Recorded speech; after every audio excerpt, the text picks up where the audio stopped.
Take some time to smell the roses and also watch our review of The Little Flower Shop.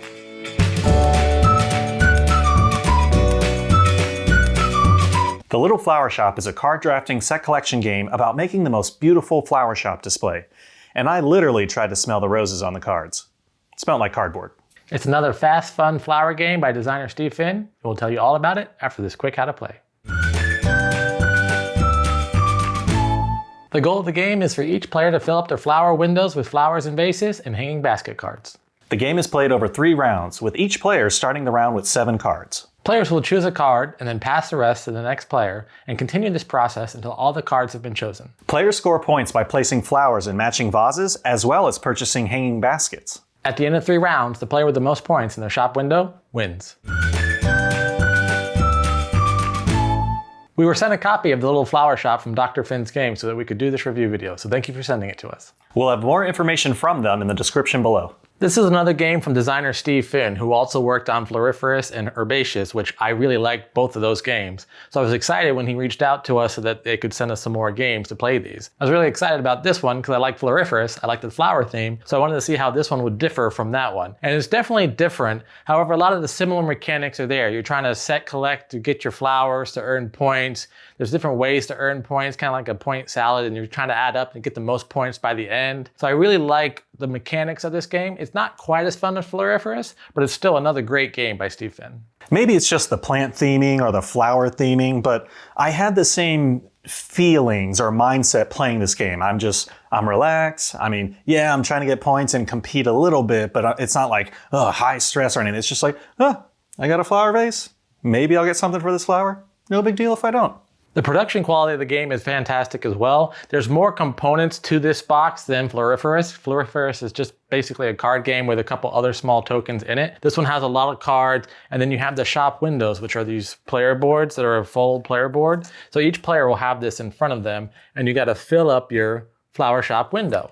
And you fill it up with different vases, and then the vase, you have different flowers that you gotta match and you'll score points on it. So I really like the theme of this game. I really like the components. I like the artwork. It's very pretty. Still that watercolor look that Floriferous and Herbaceous have. So I really like that. It feels like it fits in with the other 2 games. I did like that it had the boards, it kind of gave you a little bit more to look at because you're like, okay, here are floors. This is your window to your flower shop. Make it pretty.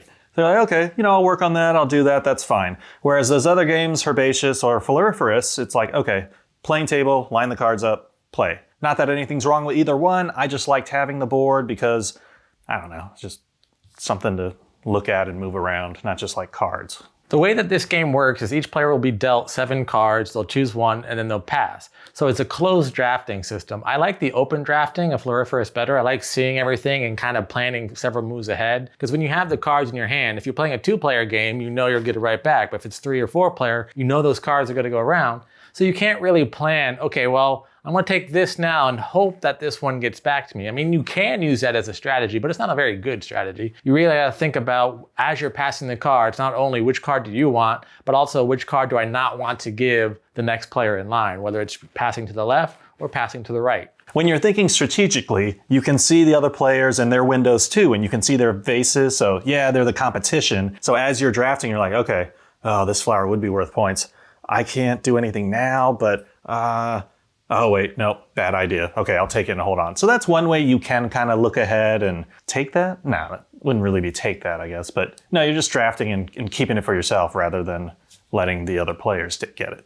Playing games with smaller player counts will increase the likelihood that you'll get the cards back. However, you'll also go through fewer cards. And in this game, you really do need a good variety of cards. You need the baskets to earn points. You need the sale card to be able to get some money so that you can buy the baskets once you have the baskets. You really do need to go through a lot of the deck. And there are a lot of cards in this game. So if you're only playing a 2-player game, you probably only go through about half the deck, even a little bit less than that. So you may not see all the cards that you need. That is one thing when you play with 4 players.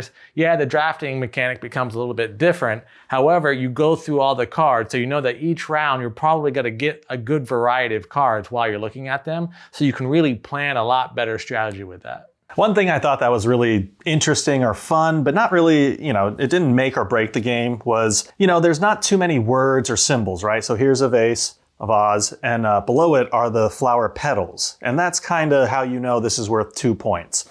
I thought that was kind of interesting because, you know, you're not busy looking at numbers or just trying to focus on that. You can just see like, okay, 1, 2, 3 petals. And yeah, let's use that as like a counting measure or metric. I thought that was really cool. This game plays very quickly. The box says 20 minutes, and that's probably even like the max that you'll ever play this game because it goes really quickly, even with a 4-player game. It's also very family friendly. It doesn't take that much to learn how to play the game. It can become very strategic. However, if you don't want to get that deep into it, you can just play it as a family and just have fun with the flowers, making your shop window and all that. So it's a great game for people who are looking for that type of game. Overall, I would say what really stands out to me is I had the same feeling playing this game. Like it was relaxed. I wasn't too anxious or stressed out about getting points or whatnot. I mean, just because it was like flowers. So, all right, you know, no big deal. So I really like that. However, I will say that if you're just starting a game night and let's say you're going to get into something like really intricate or just like serious, maybe this is too relaxing. Like if you're having kind of a relaxing like game night, then yeah, start off with this and then slowly build up to it. But if we jump from this to like terraforming Mars, I'd be like, no, let's not do that. Let's do some like Take That or something. I'll give this a, let's go with a 6.5. Overall, this is a great game, especially for families looking for a fast, fun flower game. If you like Floriferous, this is a little bit more simple than Floriferous, but it's still at that same level, so I think you'll enjoy it. I do like Floriferous better. I think I'm gonna give this a 6, but it's still a very fun game. And that was our review of The Little Flower Shop. What'd you think? Are you ready to put the petal to the metal in your flower shop?